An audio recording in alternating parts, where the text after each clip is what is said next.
కూటమి ప్రభుత్వం ఏర్పాటైన తర్వాత ఎన్నికల వాగ్దానాలన్నింటినీ అమలు చేశామని చెప్తూ సూపర్ 6 సూపర్ హిట్ పేరుతో అనంతపురంలో జరుగుతున్నటువంటి ఈ సమావేశం చరిత్రలో నిలిచిపోయే రకంగా జరగనుంది. గ్రామాల్లో ఇంటింటికి తిరిగి తెలుగుదేశం పార్టీ కార్యకర్తలు ఆహ్వానిస్తుంటే ప్రజలు స్వచ్ఛందంగా తమ హర్షాన్ని తెలియజేస్తూ ఉన్నారు. పెద్ద ఎత్తున విజయవంతం చేయడానికి ఈరోజు కూటమిలోని 3 పార్టీలు కూడా కలిసి పనిచేస్తూ ఉన్నాయి. జనసేన, బీజేపీ, తెలుగుదేశం పార్టీలు క్షేత్రస్థాయి నుండి పెద్ద ఎత్తున తరలి రావడానికి సిద్ధంగా ఉన్నారు. స్వచ్ఛందంగా జిల్లా ప్రజానీకం కూడా సిద్ధంగా ఉన్నారు. అందులో ఇటీవలే సూపర్ 6 హామీలతో పాటు జిల్లాకు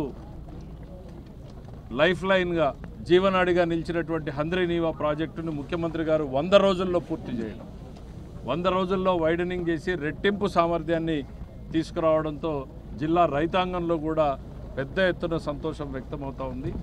ఆ ఆనందం మొత్తం కూడా ఈ మీటింగ్లో రిఫ్లెక్ట్ అవుతుంది అనేటువంటిది మేము భావిస్తూ ఉన్నాం. దాంతోపాటు ఈరోజు చేస్తున్నటువంటి ఏర్పాట్ల గురించి రాష్ట్రంలో ఉన్నటువంటి మీరు చూస్తూనే ఉన్నారు 3 రోజుల నుంచి మంత్రులు నారాయణ గారు కావచ్చు, అనగాని సత్యప్రసాద్, గొట్టిపాటి రవికుమార్ గారు, మన ట్రాన్స్పోర్ట్ మినిస్టర్ గారు, ఇంకా ఇతరులు అందరూ కూడా వీరితో పాటు జనసేన మరి బీజేపీ నాయకులు కూడా ఇక్కడే ఉండి ఈ ఏర్పాట్లన్నింటినీ కూడా పర్యవేక్షించడం జరుగుతూ ఉంది.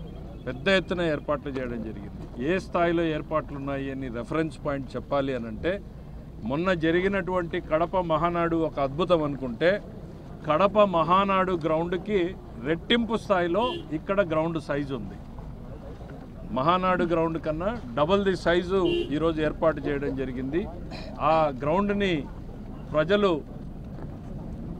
కళకళలాడే రకంగా చేయబోతున్నారు. అనంతపురం జిల్లా ఏ రకంగా తమ కృతజ్ఞతని చంద్రబాబు నాయుడు గారికి తెలియజేస్తుంది అనేటువంటిది ఈ నెల 10వ తారీఖున ప్రజలు చూడబోతున్నారు, రాష్ట్రం చూడబోతూ ఉంది. ఇదొక కృతజ్ఞతా సభ. 3 పార్టీలు కలిపి ప్రజలకు ఇచ్చినటువంటి వాగ్దానాన్ని నెరవేర్చామని చెప్తా ఉంటే ప్రజలు సంతోషంగా పాల్గొని ఈ ప్రభుత్వం పట్ల తమ కృతజ్ఞతా భావాన్ని వ్యక్తం చేయడానికి ఎంచుకున్నటువంటి సమావేశం ఇది. కడప గ్రౌండ్కి ఇక్కడ గ్రౌండ్కి దాదాపు రెట్టింపు సైజులో ఉన్నాయి. మరి ఏర్పాట్లు కూడా అదే స్థాయిలో ఉన్నాయి కాబట్టి ప్రజలు పెద్ద ఎత్తున హాజరవ్వాలని కోరుకుంటూ అన్ని ఏర్పాట్లు కూడా చేయడం జరిగింది అనేటువంటిది సవినయంగా తెలియజేస్తా ఉన్నాం.